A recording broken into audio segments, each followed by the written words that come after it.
দেশে বিনিয়োগের প্রতিবন্ধকতা হিসেবে সবসময় অবকাঠামোর অভাব, রাজনৈতিক অস্থিতিশীলতা এবং উচ্চ সুদহারকে চিহ্নিত করা হয়। তবে সম্প্রতি ঋণের সুদের গড় হার নেমে এসেছে 11.51%।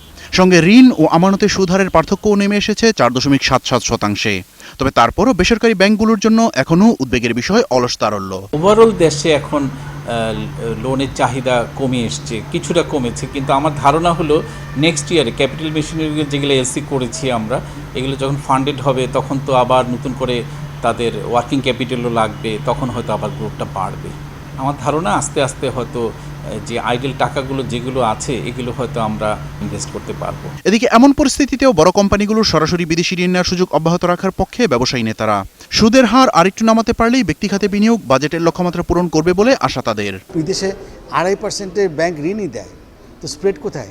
2.5 নিচে নিশ্চয়ই। তো আমাদের এখানে কেন 5% স্প্রেড লাগবে? ব্যবসা বাণিজ্যে যেভাবে গতি আসছে তাতে কিন্তু আমরা বাজেট থেকে খুব একটা পিছিয়ে থাকবো বলে মনে হয়। ব্যাংকিং খাতের অলস তারল্য নিয়ে উদ্বিগ্ন হওয়ার কারণ নেই বলে মত কেন্দ্রীয় ব্যাংকের। ব্যাংকের বিভিন্ন খাত আছে, হ্যাঁ, সরকারি পর্যায়েও তারা ইনভেস্ট করতে পারে, বিভিন্নভাবে তার খরচটা সে উঠে নিতে পারবে।